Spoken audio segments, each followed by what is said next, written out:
Hello, today I'll be discussing one of my favorite books.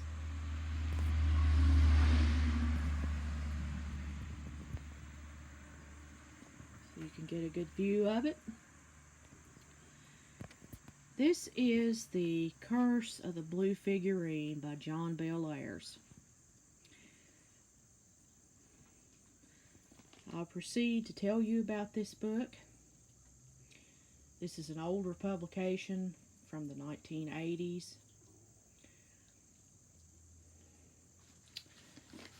Good afternoon. My name is Amy Martin, and I will be presenting one of my favorite young adult books called The Curse of the Blue Figurine. Written by John Bellairs. This book was published in 1983, and it was John Bellairs' 8th book. Many people, even today, still read and critique this literary work for young adults. It has sold many copies in the Western world, United States, Great Britain, and worldwide. I will also add that Mr. Bellairs also wrote the best-selling The House with the Clock in Its Walls, which is widely acclaimed as a great work of young adult and adolescent literature. I'd like you to take a look at the cover of this book that was illustrated by Edward Gorey. He also illustrated the frontispiece here. I will show that to you.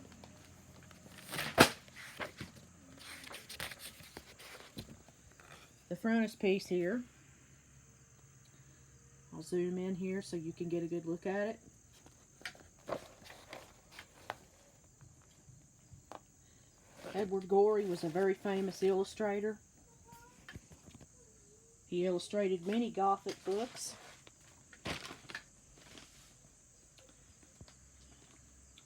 In the last century. He is now deceased, as is Mr. John Bellairs. Mr. Bellairs died in 1991.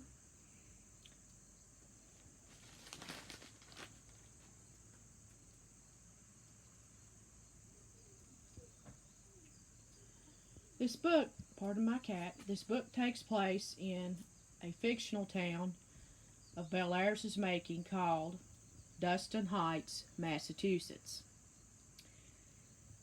It's more than likely just a pseudonym for his town in which he lived and passed away, where he taught and where he passed away, called Haverhill, Massachusetts. That's where his tomb is located today.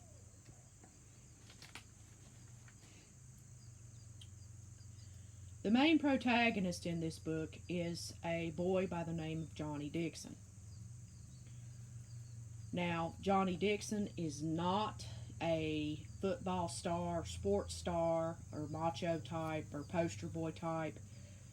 Johnny Dixon is more of an intellectual type of child. He has intellectual pursuits. He enjoys reading about ancient history, ancient archaeology, particularly ancient Egypt. As you'll discover when and if you decide to read this book.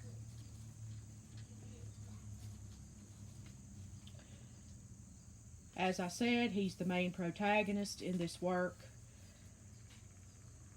He lives with his grandparents. His mother passed away from cancer in Long Island, New York, where his family was originally from. He is now staying with his grandparents in Massachusetts while his father is off serving as an air pilot in the Korean War.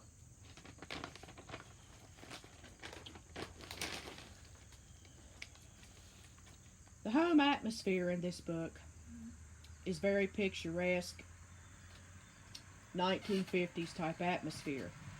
This book does take place in the early 1950s.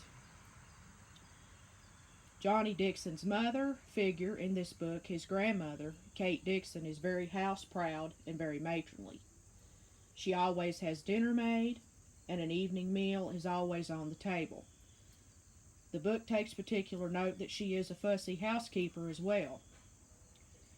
You definitely get the Leave It to Beaver Donna Reed type setting in this book, which is very quaint and very nice and very homey. Especially when you want to sit down with a historical fiction book and think about more simple times and ages past. The plot thickens when the other main protagonist, Professor Roderick Childermus's car, gets stuck in the snow on the street in which they live, called Fillmore Street. Grandpa Henry Dixon and Professor Roderick Childermus try to rescue his car. After the two men become weary of this pursuit, they come into the home where the professor decides to calm his temper and nerves, and he's known for having a rotten temper. He decides to calm himself and insists on brandy and Kate Dixon's homemade fudge. As he sits and warms himself by the coal stove, the professor begins a chilling tale that intrigues his young friend Johnny Dixon.